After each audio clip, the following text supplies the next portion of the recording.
How to deal with your toxic in-laws? They will change, they will start to like you. Don't be surprised.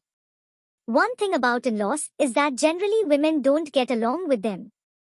When there's friction with friends or co-workers, it's easy enough to cut your losses and move on. But when you're talking about difficult in-laws, the mothers-in-law is capable of even ruining your marriage. So, be careful, lady. See this video very carefully and try to implement the suggestions. It might just work for you. In-laws are a part of your life. Plus, your husband may be quite fond of his parents, so that means you'll have to find your way to like them, too. Whether it's a clash of personalities or a little bad blood from last year's holiday party, at the very least, you'll have to figure out how to coexist and keep the peace.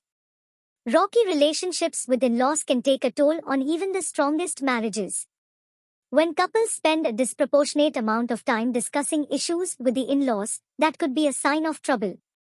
If most of the discussion between a couple is spent arguing or even just talking about parents, it is probably causing strain on the relationship. Like it or not, in-laws are a part of life. No one says this will be easy, but take heart and know that there are several ways to deal with difficult in-laws. Maintain a united front. When dealing with difficult in-laws, you and your spouse must stand by each other and keep the lines of communication open, no matter what happens. Couples must lean into each other and decide together what their stance is about the role the in-laws play in their relationship. Even if things do not change much with the in-laws, the couple will feel better, and they can navigate the challenges more easily because there is security in knowing they have each other's back. Establish boundaries and stick to them. In order to keep the peace and your sanity, it's important to set boundaries, set them sooner than later, and stick to them. When in-laws are given too much latitude, things can quickly get out of control. Don't be afraid to set clear limits.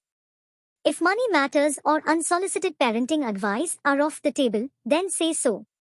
If your mother-in-law expects you to take care of the home, and you live together in the same home, be clear what you can and cannot do, and make sure you involve and get your husband to agree upfront.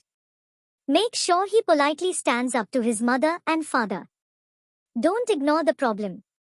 Ignoring a problem until it goes away is not a good answer for any issue, including those with your in-laws. If you're struggling with your in-laws, you may want to actually lean into the discomfort and try and put yourself in their shoes. Time must be spent to try and understand the perspective of each person involved.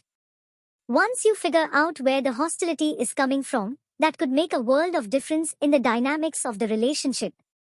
Communicate directly with the offending party. One of the worst things you can do is put your spouse in the middle of the fray. Whenever possible, speak to your in-laws directly. Be honest and clear about what's bothering you, but don't make your spouse the intermediary. Over time, this can put an unnecessary strain on your marriage. Try to avoid knee-jerk reactions. When your in-laws say something offensive, your first instinct may be to return fire. The only thing you'll accomplish here is escalating the situation. Instead, try to steer clear of knee-jerk reactions. Instead, try to give yourself some distance before addressing the situation. Whether it's a few hours or a few days, a little breathing room can give everyone some time to temper their response. In the end, you'll likely find that your conversation is far more productive. Life can be pretty stressful when family members don't live in harmony. Remember that when you're on one side and your in-laws are on the other, your spouse is probably the one that gets caught in the crossfire. No one says it will be easy, but there are ways to deal with difficult in-laws. For the sake of your sanity, keep the lines of communication open with everyone, protect your boundaries, and just breathe. I hope you like my tips, and this helps you in your life. If you like this video, click like, share or subscribe to my channel.